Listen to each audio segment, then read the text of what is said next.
Quisiera que en este momento le prestara atención a la palabra. Estuviera muy atento a la palabra, a lo que el Señor va a hablar en esta hermosa mañana. El año pasado, tengo un amigo de la costa y vino acá a Bogotá. Él me estaba comentando la situación que él estaba viviendo. Me dijo, mi padre fue pastor. Mi padre fundó más de 30 iglesias. Yo le dije, ¿cuánto? Más de 30 en la región de Chinú, Sagún, esa región que colinda entre Córdoba y Sucre. Mi papá, yo le dije, entonces fue un apóstol. Me dijo, sí, mi papá fue un apóstol. Y hoy esa iglesia que era de mi papá, hoy pastorea. Yo le dije, ¿quién está pastoreando? Me dijo, está pastoreando un líder de la iglesia. Ya, qué bien. Él me estaba comentando que él se estaba dedicando a la política y le estaba yendo muy mal. Que después de apoyar a los políticos no lo nombraban. Me dijo, me está yendo peor cada día. Y él estaba acá porque su esposa estaba siendo atacada por un cáncer. Ellos vinieron acá y estaban con citas en el cancerológico. Me dijo, yo quiero que ores por mí. Yo no sé qué me está pasando. Yo le dije, te está pasando algo. Usted tiene el síndrome de Jonás. Me dijo, ¿el qué? Yo le dije, usted tiene el síndrome de Jonás. Usted no se ha dado cuenta. Usted tiene que esperar que alguien se lo diga. Usted tiene el síndrome de Jonás. Y me dijo, ¿cómo así que el síndrome de Jonás? Yo le dije, claro. Su papá dejó un legado espiritual y usted no lo recibió. Y ese legado te está reclamando.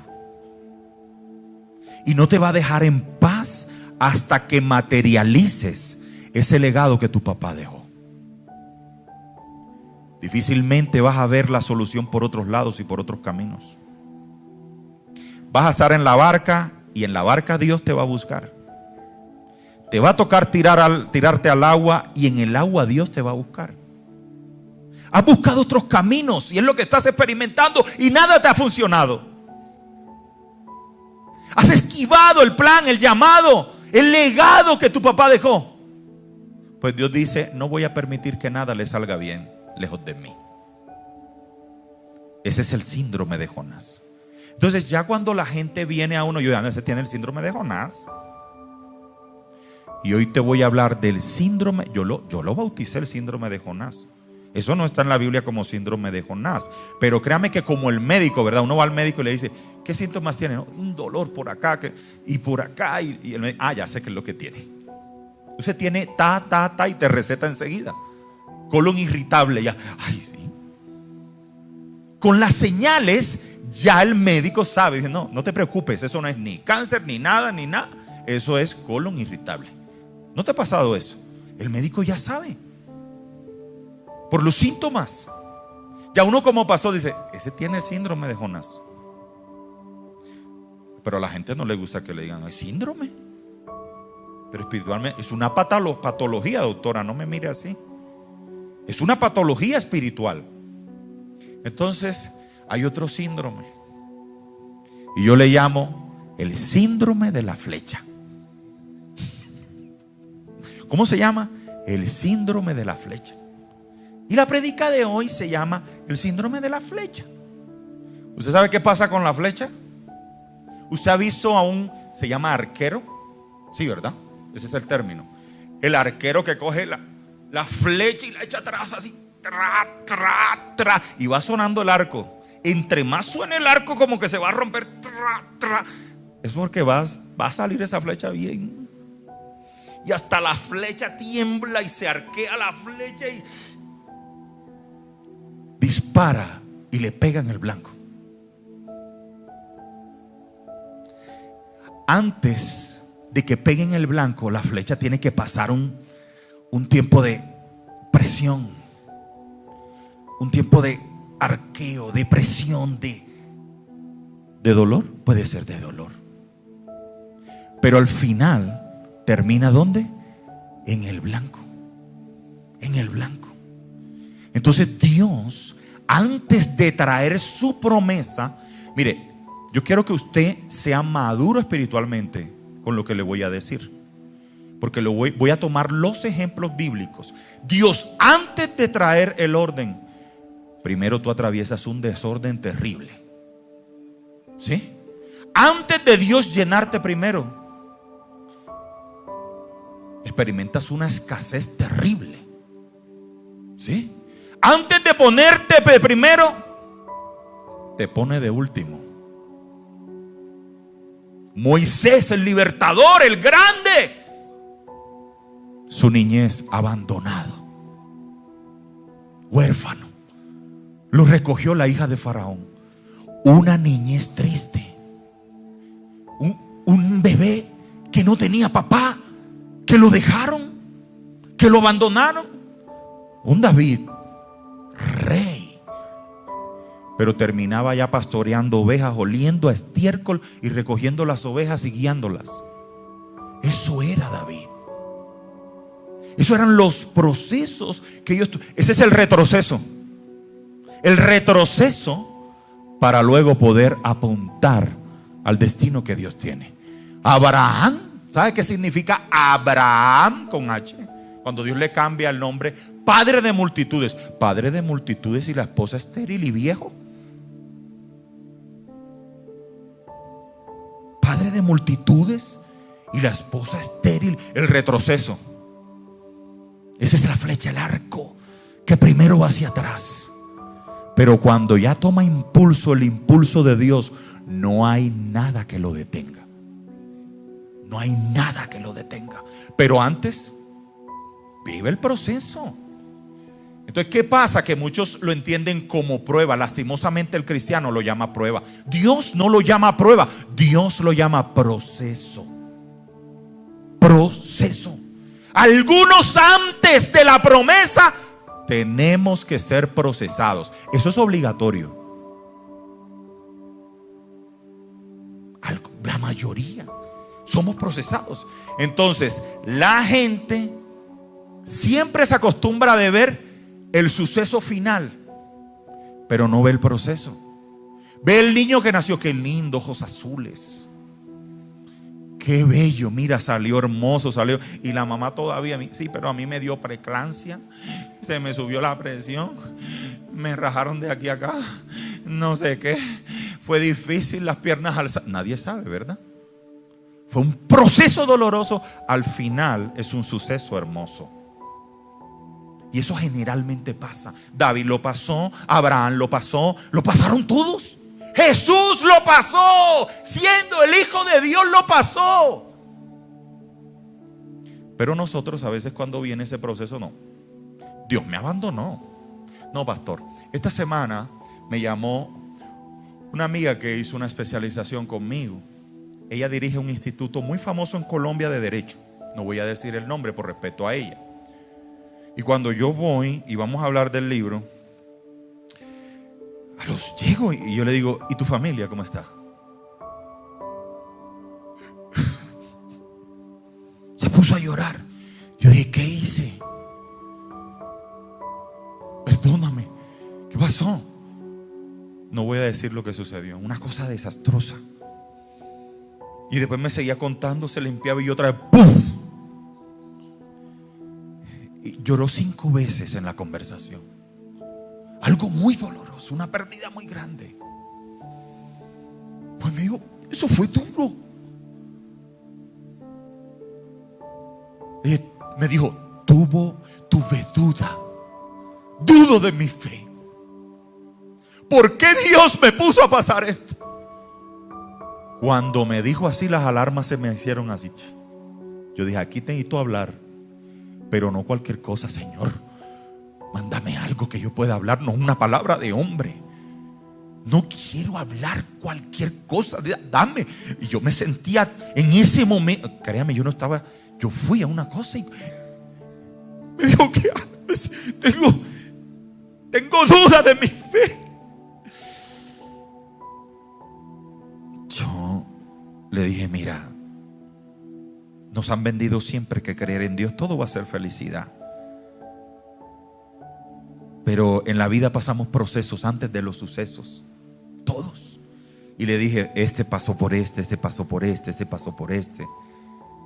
Yo siendo pastor, mi esposa y yo pasamos por este. Yo no culpo a Dios.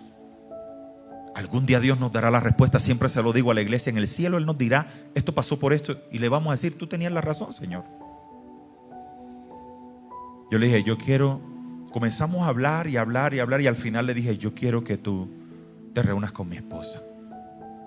Después de darle una palabra del Señor.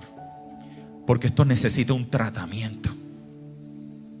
Esto no es solamente vamos a orar y ya feliz, no. Hay cosas que con una oración no se arreglan, más cuando hacen parte de tu dolor y de lo que tú estás pasando, y necesitan un acompañamiento.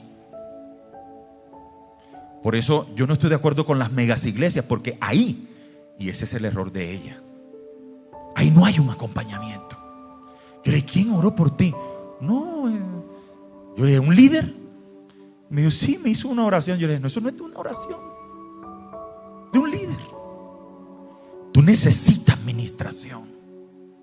Cuando yo pasé por, yo no te estoy diciendo que seamos nosotros. Es más, ella no vive en Bogotá. Yo le dije, allá en el lugar donde tú vives, que asiste a una sede de allá de esa iglesia, le dije, búscate un pastor, alguien cercano que pueda ministrar tu vida, porque el dolor que estás pasando es muy grande. No, te lo digo porque no es que esté diciendo, no te estoy diciendo que te vengas para mi congregación. Me alejo de eso para que no pienses que es manipulación. Pero necesitas ministración, porque el dolor que cargas es muy grande.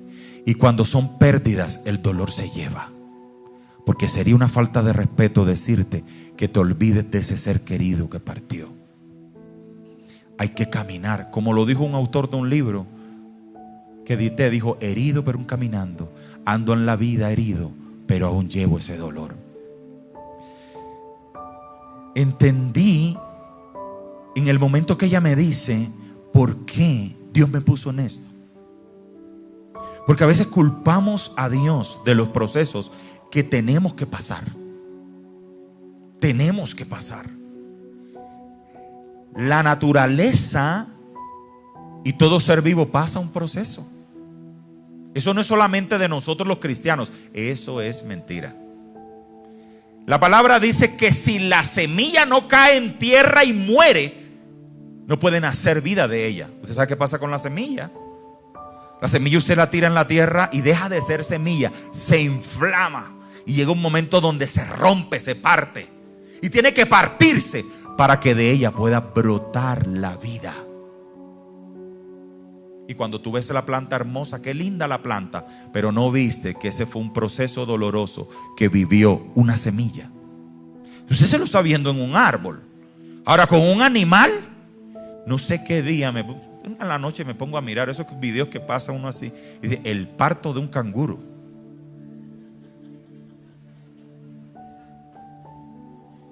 Y voy a hablar del sistema reproductor de la cangura. Es un tubo así que como de 1 metro. Y dicen que eso es una cosa tremenda, ese parto. Dolorosísimo. La cangura. Hasta las canguras tienen ese proceso. Proceso doloroso antes. Claro, cuando ya tienen el bebé, lo tienen aquí, no quiere que salga de aquí.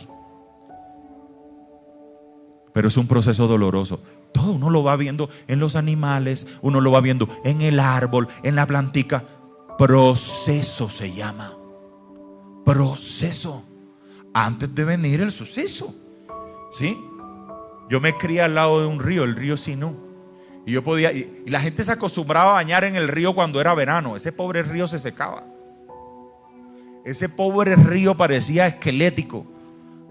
Enseguida se veía la arena así. El río se convertía en menos de 6 metros así de ancho y la gente se bañaba. Pero cuando venía el invierno, ese río se veía esplendoroso. Y uno entonces usaba el planchón, ¿verdad? Para atravesar de un lado a otro. El río, todo tiene un proceso. Faraón, vacas gordas, vacas flacas. Pero no significa que en el proceso Dios te haya abandonado. Esa es la mentira de Satanás. Esa es la mentira de Satanás. Entonces, ahora, como pastor, yo hago dictámenes. Le digo, si la persona tiene a Dios, ama a Dios, es juiciosa con Dios, es obediente a Dios, está apasionada por Dios, pero está pasando por un momento difícil, es porque algo glorioso viene detrás. Es sencillo. Algo grande viene. Ese es el primer dictamen, porque yo digo, oye, pero esa persona ahora ayuna, está juiciosa, está firme, está viviendo un proceso. Algo enorme viene. Ahora, pastor, y Satanás, no, eso no es un tema de Satanás. Ahora, si la persona es un desobediente, no cristiano sino crispeta, o cristino, y está así de un lado para otro, y está siendo atribulado, va a la iglesia de vez en cuando, para ver si por allá oran por él, por ella, pero anda de rumba los fines de semana. El alcohol todavía domina sus venas, eso la rumba y las caderas se le mueven cuando llega el viernes. Anda con el uno, con el otro, pero va a la iglesia, ora y ahí Satanás sí es quien zarandea, porque puertas se abrieron. Ahí sí es Satanás. Ese no es un proceso. Por eso tienes que discernir los tiempos. Si estás firme en el Señor, juicioso con el Señor, deja que eso es un proceso, deja que eso va a terminar. Tranquila que ese no va a ser tu final. Ese será el principio de algo glorioso. Pero si andas de desordenado, desobediente, busca a alguien que te reprenda ese chuki, y entonces ponte firme con el Señor. Ponte firme con el Señor. Entonces hay dos dictámenes. Digo, una persona puede pedir lo mismo, sí, pero ojo, esta es juiciosa, esta está firme, esta es obediente, ama a Dios. Es un proceso, algo viene, hermano. Dios te va a poner, acuérdate de mí. Pero si andan en el desorden y la cosa, dice, Satanás la tiene zarandeando, Satanás lo tiene zarandeando, porque le abrió puertas. Entonces hay dos dictámenes diferentes. Uno es un proceso y el otro es una opresión demoníaca. Y son los mismos síntomas. Son los mismos síntomas. Ahora bien, vamos al proceso. ¿Por qué sucede que tenemos muchas veces que ir a un proceso? Oye, pero si yo estoy juicioso con Dios, yo oro, voy a la iglesia, saco la Biblia, me bauticé, estoy firme. Oye, ¿y qué problema tengo?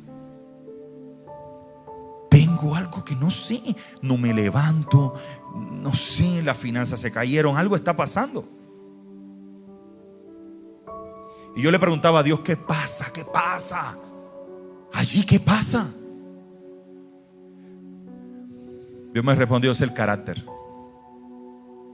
Y te lo voy a responder con José. José, Dios le da una palabra y le dice, tu familia toda se va a inclinar ante ti. Toda la gente que conoces se inclinarán ante ti. Tus hermanos también se van a inclinar ante ti. Oye, y él va con el orgullo. En la cosa decimos pecho afuera. Ustedes se van a inclinar ante mí, hermanos. No cabe en la camisa. Papá, mamá, ustedes miren, se inclinarán ante mí. Él lo hizo.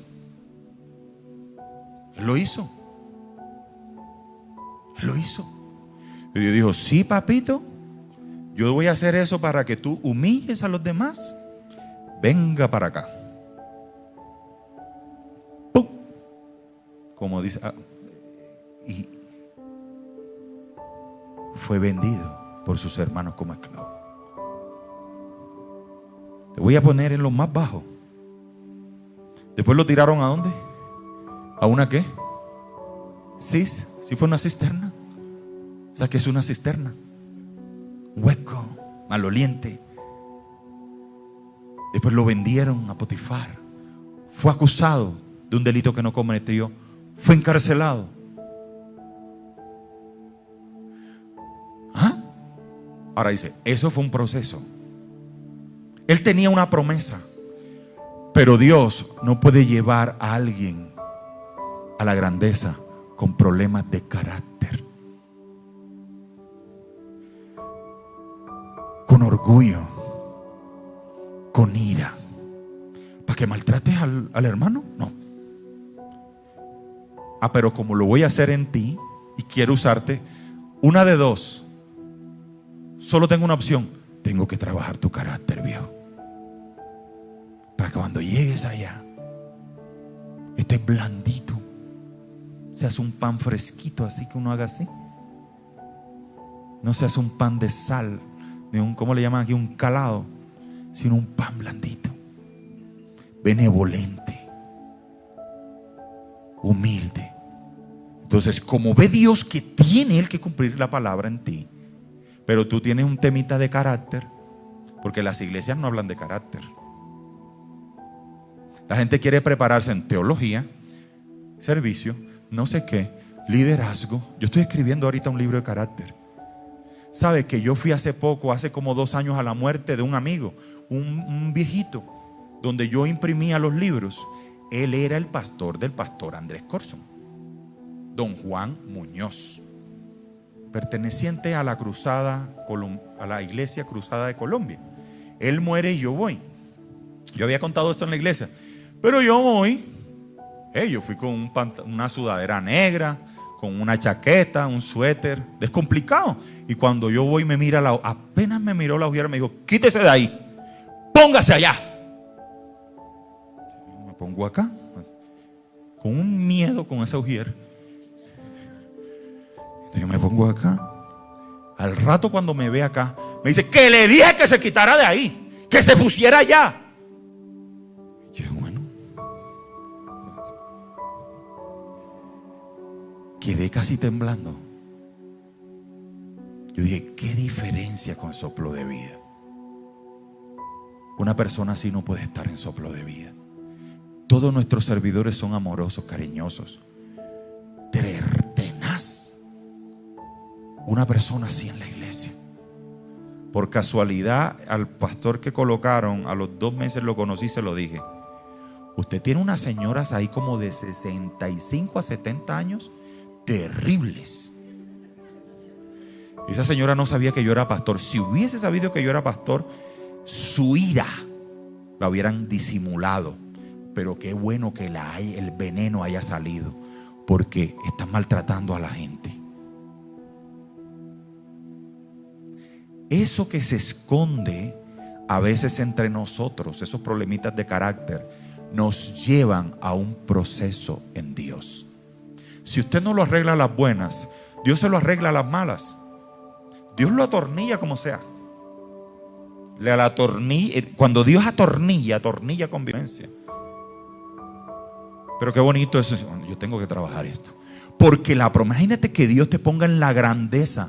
Te va a poner como un ejemplo, un testimonio. Te va a poner como alguien de fe, alguien allá arriba. Y tú sufriendo de orgullo. Te burles en la empresa ya de la señora que hace el aseo y está pasando necesidad. Y maltrates y te burles. Dios no trabaja así.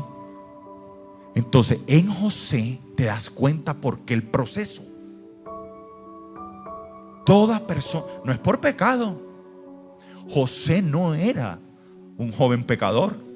José no andaba del timbo al tambo. José era un hombre comprometido con Dios, un joven, pero tenía un problemita interno. El orgullo lo mataba. ¿Quién va a decirle a usted? ¿A quién le vas a cómo se te ocurre decirle a tu papá que ellos se van a inclinar ante ti? ¿Ah, sí? Yo te necesito allá arriba, libre de todos esos complejos. No que si fuiste pobre en tu niñez y ahora te las vienes a tirar, lo siento, pero yo no te puedo usar así. Ah, no, que ahora tienes, mejor dicho, y que estás reventado de dinero. Eso no es nada para Dios. Yo te necesito con un carácter diferente. Esa fue la razón que el Señor me mostró. Porque yo digo, hombre, el hombre es juicioso, va a la iglesia, está firme, está... ¿Qué pasa? Que ahora entró en un proceso. Señor, ¿qué pasa? Hay un proceso de algo que a veces pasa y no trabajamos. Voy a ponerte un ejemplo para que sepas de lo que te estoy hablando. Empiezas a trabajar en una empresa. Voy a hacer una evaluación por aquí. Empiezas a trabajar, te vas relacionando con el vecino, está el otro en un cubículo, está el jefe, está... Te doy un adelanto. Hay alguien ahí, de esas 5 personas, que es cristiano. ¿Cómo lo identificas? No es porque es rabacata. No. La persona no te va a hablar en lenguas. La persona va a relacionarse contigo humanamente. Saquemos que es que la persona sacó la Biblia. No te saca Biblia allá. No, la persona está orando allá. No. Te está hablando normal. Hay 5 personas, hay uno cristiano y te habla normal, una conversación de trabajo. ¿Cómo identifica que esa persona es cristiana? ¿Cómo? Trato. Vaya lo que dice la Biblia. Estoy bien. No porque la persona es buena gente. No. ¿Qué dice la Biblia? El punto. ¿Qué me dijo frutos? Los frutos del Espíritu. Los frutos del Espíritu.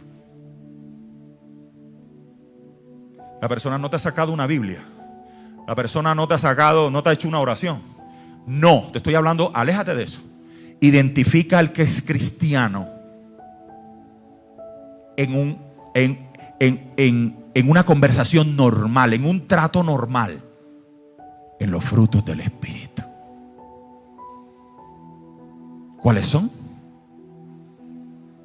Paciencia. Oye, el hombre es un paciente. Benignidad, mansedumbre. Mira, esa persona, oye, yo nunca lo he visto mal geniada, nunca lo he visto quejándose. ¿Qué más? Gozo. Oye, esa persona vive gozosa. Oye, está pasando por una situación complicada, pero mira cómo está, por lo menos no se arruina la vida, está batallando, se nota que está enfrentando esa situación.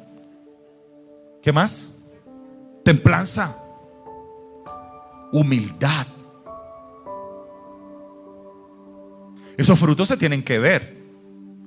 Alejémonos de donde lenguas, alejémonos que me sacó una Biblia, alejémonos. Esos no son. O sea, no miden el carácter, porque hay gente que tiene dones, hay gente que va a la iglesia, que habla pero tienen un problema de carácter. Lo mismo hay gente que no ha recibido el bautismo en el Espíritu, pero han trabajado su carácter. Dice, esa persona es de buen testimonio. Se nota que tiene a Dios en su vida. ¿Cómo nos identificamos como cristianos? En una relación comercial, en una empresa, sin usted tener la necesidad, venga, cree en Cristo. No. En el trato, en la relación. ¿Cómo nos vemos nosotros representados en una relación laboral, en una relación comercial? En los frutos del Espíritu. Los frutos. Los frutos. ¿Tienes al Espíritu? Ahora bien, problemas del carácter. Un diagnóstico, la persona tiene un problema de carácter, sufre de ira, y aquí al lado tiene una promesa enorme. Usted sabe que un candidato a la presidencia perdió la presidencia porque le pegó así a alguien. Él iba a ser presidente. Él iba a ser presidente. Y cogió a alguien, a un guardaespaldas. ¿Ustedes saben eso?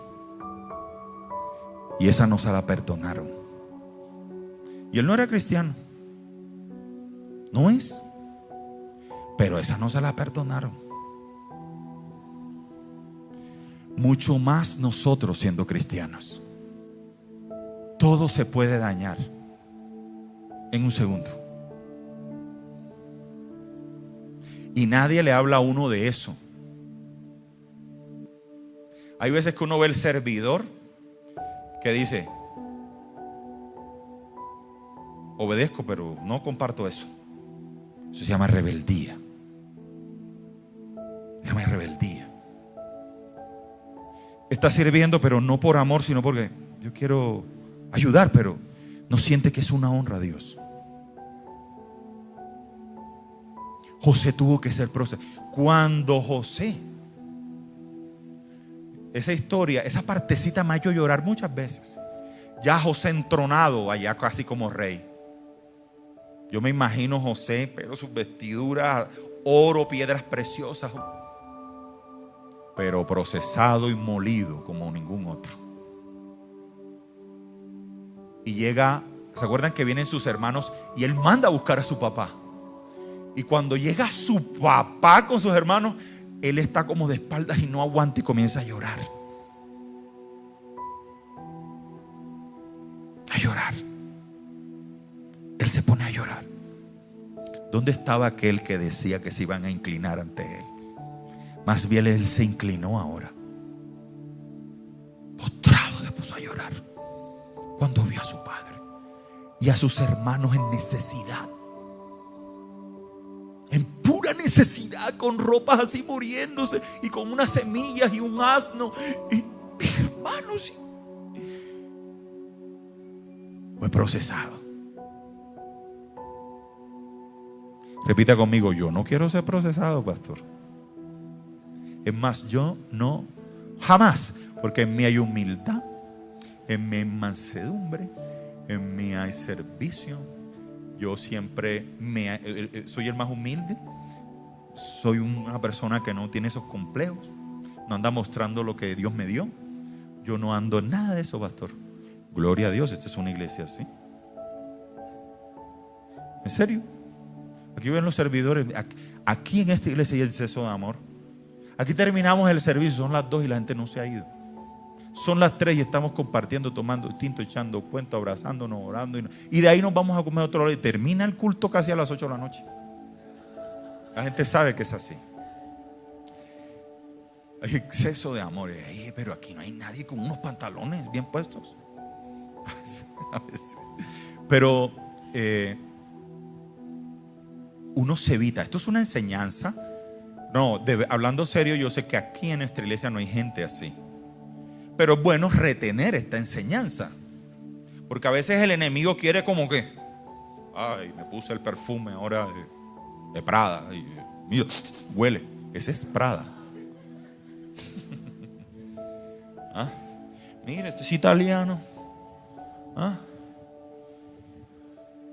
O como dice Anuel, dice: tú no tienes este. No están los relojes de 400, de $1 millón, $2 millones. Este tú no lo tienes. Este tú no lo tienes. Así lo dice. Este tú no lo tienes. Tenaz. Humildad. Qué lindo es ver a alguien próspero. Lo he visto. Mucha gente de nuestra congregación es así. Y yo meto la mano por ellos. Aquí no hay nadie, yo no he visto a nadie en esta congregación con esos problemas de orgullo. El que tiene y aún los que más tienen, su humildad. Pastor, miren esto. Y habrá desde la señora que viene, que trabaja de servicio doméstica, hasta el que más, todos en la misma línea. Aquí no hay nadie, ni mire por fuera, ni preferencia que porque tiene. No, tampoco. Ustedes saben que uno no se mueve como pastor en esta iglesia por eso. Todos han tenido una oportunidad de orar, todos.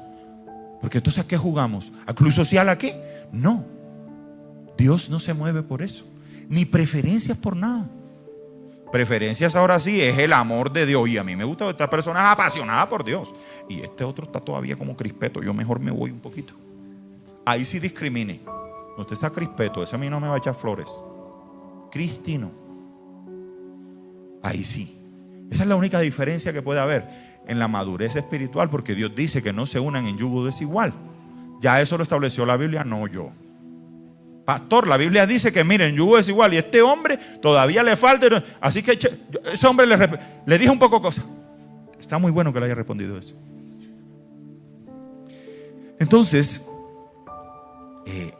a veces, y lo digo, el dictamen procesado, problema de carácter, promesa grande que tiene esa persona. Ay, Dios mío, ¿esto hacia dónde va? Hay un posible proceso. Tremenda palabra. Y uno dice, uy, todavía le falta. Tiene ira. Sufre de ira.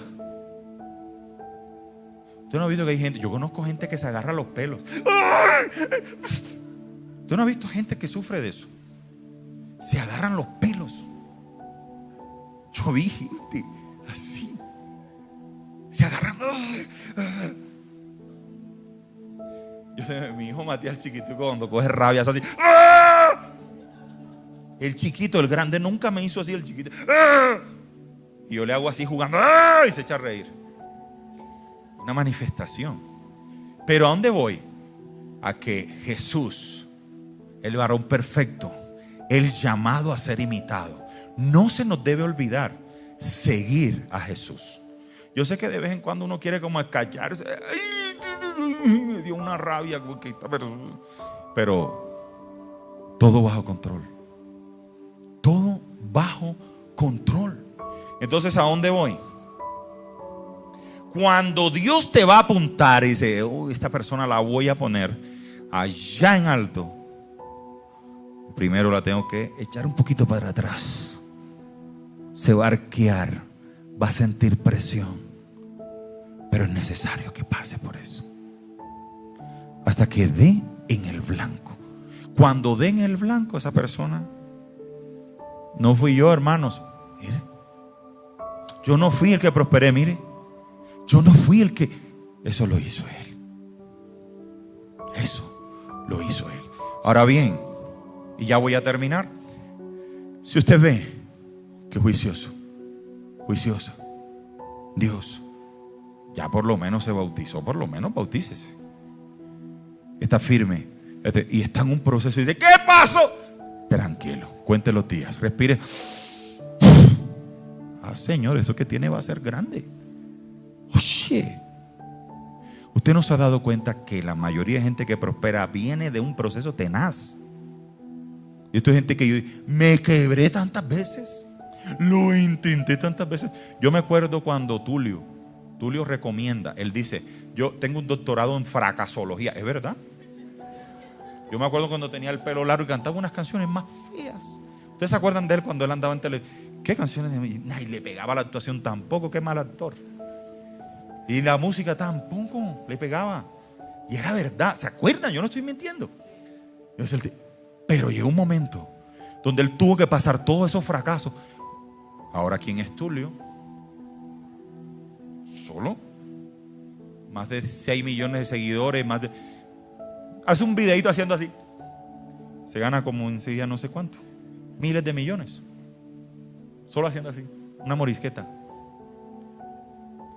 Pero doctorado en fracasología. Usted lo ve, usted no lo va a ver como usted ve a la persona sana, y esa persona es sana, no sufre. Yo le digo a mi esposa, esa persona es sana, ya sabe cuando es sana.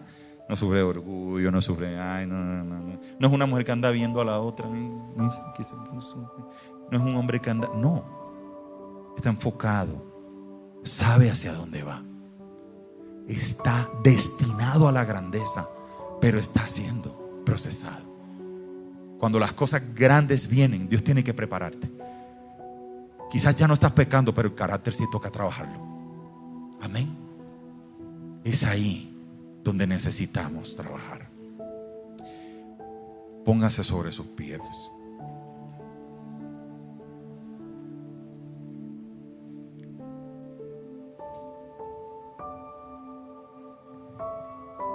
Los procesos de la vida te dejan listo para la grandeza que Dios tiene para tu vida. Entre más te parezcas a Jesús, menos procesos vas a vivir. Entre más te parezcas a Jesús. Por eso hay muchas personas que usted lo sabe, hay gente que ha llegado a la cúspide de las cosas y cuando usted lo ve allá, sencillo como cualquier otro. Sencillo. Sin problemas de ninguna índole de carácter. Yo le doy gracias a Dios por esta iglesia. Yo le doy gracias a Dios porque yo no he visto la verdad. Este no es un mensaje. Este es un mensaje para un nuevo que llegó hoy. Yo no sé, a mí me parece que esto para alguien que llegó. ¿Quién llegó por primera vez? Levante su mano. Aquí llegó alguien por primera vez, yo sé, pero no la voy a. O alguien que está allá, pero gracias a Dios en esta congregación no hay ese mal. Porque esto se ha enseñado muchas veces sobre los frutos del Espíritu de Dios. Que hay que trabajar en los frutos. Yo sé que muchos trabajamos con los pecados, pero cuando ya usted vence los pecados, que ya no son una tentación para usted, hay que trabajar los frutos, hermano. Bueno, voy a un apellido que no esté aquí. Es que los Sandoval somos así. A mí no me pida. Es que mi abuelo era así. Yo soy así. Mi papá era así. Ah, bueno. Entonces Cristo no hizo nada por ti. Porque si usted aceptó a Cristo, nueva criatura es. Y eso quedó sepultado en la cruz. O no, hermano, entonces estoy preocupado por su salvación. Porque si Cristo no hizo nada por usted y ese temperamento sigue igual, entonces ¿qué nacimiento de nuevo tiene usted? Nunca ha trabajado esa parte. Acuérdese que en la cruz quedaron sepultadas muchas cosas. No somos perfectos, pero hacia allá vamos. Vamos a adorar al Señor. Cierre sus ojos.